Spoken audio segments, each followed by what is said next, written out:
Thanks for joining us on the news at this time. My name is Esther Chima. Now the news in detail.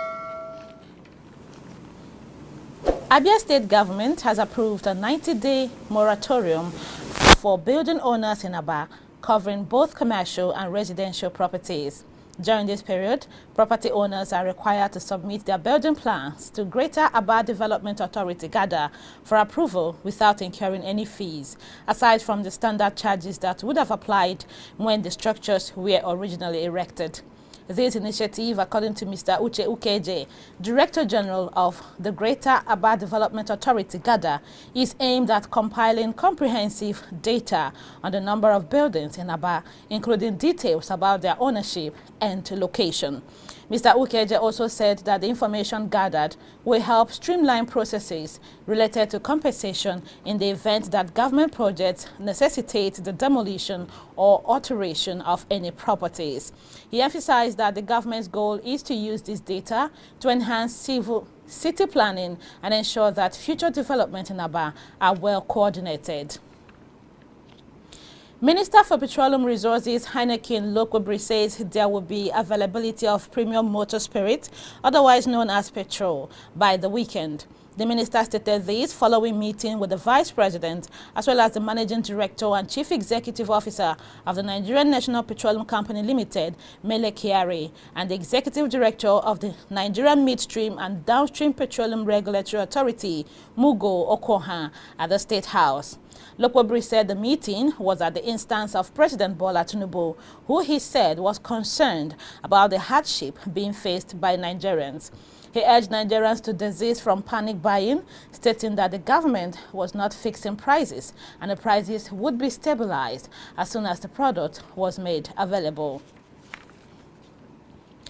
People's Democratic Party (PDP) is asking the federal government to reverse the latest hike in the petrol pump price, describing it as a brutal assault on the sensibility of Nigerians.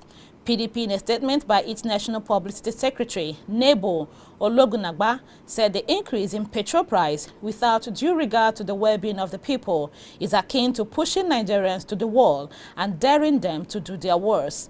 According to the statement, the increase, especially at this time, is a huge recipe for crisis as Nigerians cannot bear its worsening effect on the suffocating economic hardship which they currently face under the President Bola Ahmed Tinubu-led APC administration. Ologunagba claimed that under the Tinubu administration, 150 million Nigerians have sunk below poverty line. Minority Caucus of the House of Representatives is condemning the recent announcement by the Nigerian National Petroleum Corporation Limited (NNPCL) to increase the price of petrol. The minority leader Kingsley Chinda, in a statement cited by Enyimba TV, said this development is not only ill-timed but also grossly insensitive to the harsh economic conditions currently being experienced by Nigerians across the country. In a related development, Nigerian Bar Association has strongly condemned the recent increase in the pump price of fuel, describing the sudden price hike as not only harsh but also unjustified at this time. A statement by the president of the NBA, Afam Osigwe, says the significant and abrupt hike has imposed an unbearable burden on the already overstretched finances of ordinary Nigerians. Scores of commercial transporters in Ilori, Kwara State capital today angrily stopped operations to protest the high cost of petrol for their businesses. Okada riders, keke napep, and other intra-city commercial transporters were forced off the road by their aggrieved members who complained bitterly about the high cost of fuel. The angry protesters occupied major junctions of the state capital to express their grievances over the hardship of the hike in fuel price. Passengers on Okada and tricycles were forcibly disembarked and made to trek, while vehicle owners were asked to put leaves in solidarity with them before they are allowed to go. The action of the aggrieved transporters, which started at about 7 a.m. or 8 a.m., forced some filling stations in Ilori to stop sales due to the fear that their facilities could be attacked and razed down. President Bola Tinubu in Beijing, China, highlighted the critical role of global collaboration in achieving collective progress and prosperity. President Tinubu made these remarks during the opening ceremony of the 2024 summit of the Forum on China-Africa Cooperation at Beijing's Great Hall of the People.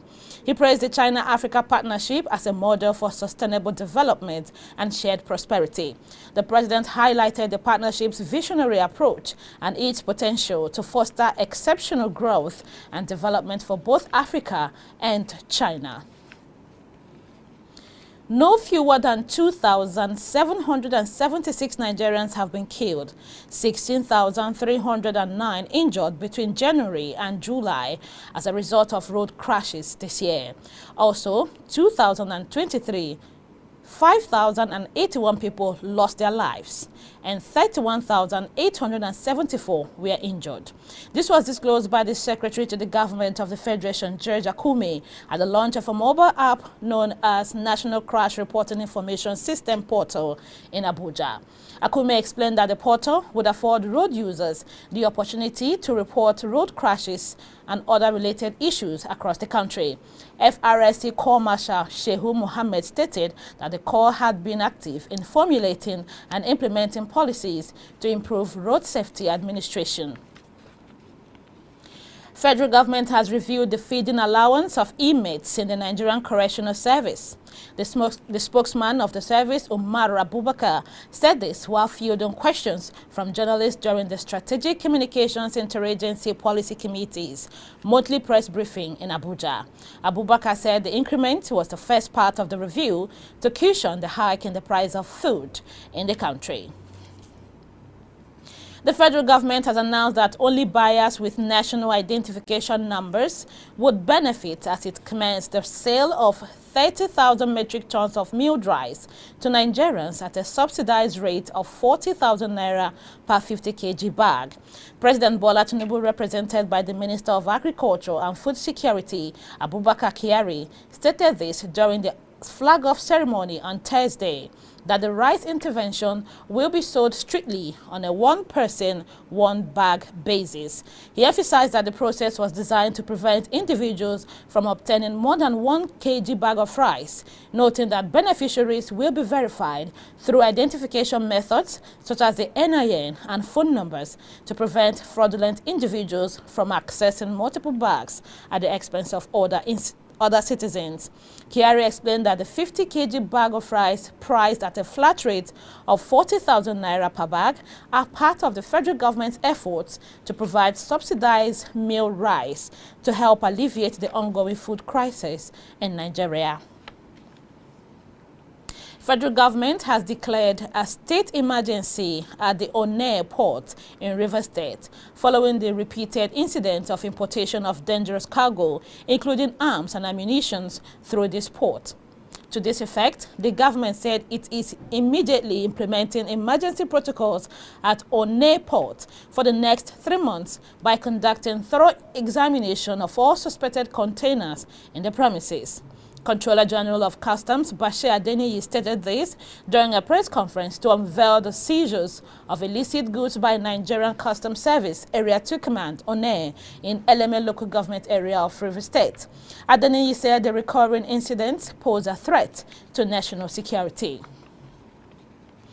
Independent Corrupt Practices and Other Related Offences Commission is questioning the former Minister of Labour and Employment, Chris Ngige, over the award of contracts and jobs racketeering at the Nigerian Social Insurance Trust Fund.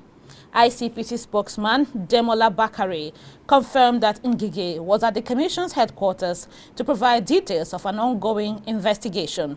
However, he did not give further details of the allegation, though he added that the ex-minister may be invited again until the investigation is concluded. At the same time, Ngige's successor, Senator Simon Lalong, has set up a special investigative committee to probe the alleged irregularities in different contract awards, up to 1.8 billion in the agency. A two-story building has collapsed in the Sabongari area of Kano State, killing 3 children. It was gathered that a 15-year-old girl remains trapped under the rubble, while her parents have been rescued and receiving medical attention as at the time of filing this report. According to local sources, the building housed a family of 6 who were caught in their sleep when the structure caved in. The collapse has been attributed to a presumed landslide triggered by recent heavy rainfall in the region. Enyimba TV records Kano State Emergency Management Agency had said 31 persons were killed and 5,280 houses destroyed by flooding in the state. Elder statesman and the leader of the Niger Delta, Chief Edwin Clark, is calling on Inspector General of Police, Kayode Egbetokun, to effect the arrest of the Minister of the Federal Capital Territory, FCT, Nyesom Wike, for him to face treason charges. He was reacting to the threat by Wike to set fire on the states controlled by governors of the People's Democratic Party, PDP, after their visit to Governor Siminalaye Fubara of Rivers State. Clark, in a letter to the police, read to journalists in Abuja, called on President Bola Tinubu not to allow his personal relationship with Wike to jeopardize national interest. He reminded the IGP of his constitutional duty to uphold the law and order without partiality. Imo State Police Command says hoodlums suspected to be members of the proscribed indigenous people of Biafra launched an attack on Isialambano local government headquarters and Obo police station. According to a statement by the public relations officer of the command, ASP Henry Okoye, the attacks left 2 vigilante personnel and a police constable dead. He said that the Commissioner of Police, Imo State Command, CP Aboki Danjuma, in a coordination with leaders of various security agencies, has initiated a decisive response to the attack. The statement further said the assault by the hoodlums, who came in large numbers, firing sporadically and throwing improvised fuel bombs, caused minimal damage, including the destruction of vehicles and parts of both the local government headquarters and the police division building. You're still watching Enyimba TV News. After the short break, the news continues with the lead story for the day, in addition to business and sports updates. Please stay tuned. We'll be right back.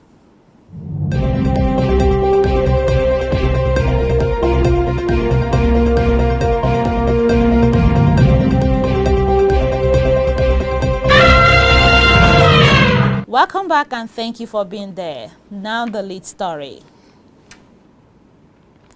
The National Agency for Food, Drugs, Administration and Control, NAFDAC, has destroyed fake, adulterated and unregistered food, drug and cosmetic products worth 2,664,548,683 naira seized in the Southeast Geopolitical Zone. The destruction took place in a dump site at Onyema in Enugu State on Thursday. While setting the products on fire, the Director General of NAFDAC, Professor Mojishola Adeyeye, said that the products would have compromised the health of over 3 million people. Adeyeye, represented by Director of NAFDAC Southeast Zone, Mr. Martins Iliomade, said that the destroyed products would have increased the poverty rate by making people spend more money they should have used to improve their livelihoods on medical trips, increasing the health burden on the already overstretched health institutions in the country. He assured that NAFDAC will not rest on its oars until every household in Nigeria can buy any regulated product without fear of substandard and adulteration or fake. And now from the business scene. As Nigerians eagerly await the release of premium motor spirit, popularly known as petrol, from the $20 billion Dangote Petroleum refinery, the Nigerian National Petroleum Company Limited says it will leave the product from the plant on September 15, but outlined factors that would determine its price. This is according to Executive Vice President of Downstream NNPC, Adedek Boshegu, during a Monitor television interview. He added that foreign exchange rates and market forces would influence the cost of petrol, stressing that the market had been deregulated. This is coming as oil marketers declared that about 2,000 tankers were still awaiting to load the product at various depots of the National Oil Company in Lagos, Warri, and Port Harcourt.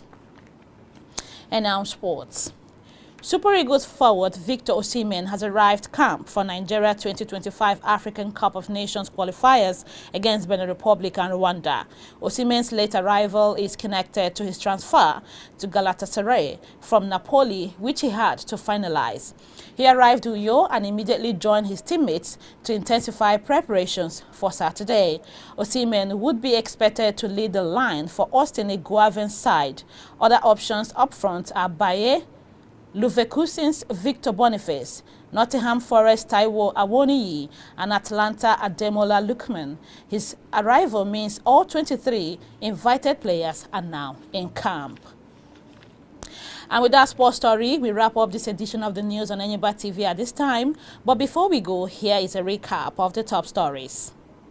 Abia State grants 90-day moratorium for Abia property owners to submit building plans.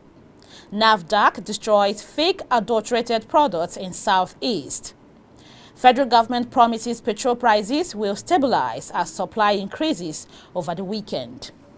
Now, that's our package of the news for now. Please join us for more updates in our subsequent bulletins. Meanwhile, don't forget to subscribe to this channel on YouTube. Click on the notification bell to receive alerts when new videos are uploaded. Thanks for watching. On behalf of the production crew, my name is Esther Chima. Do enjoy the day for yourself.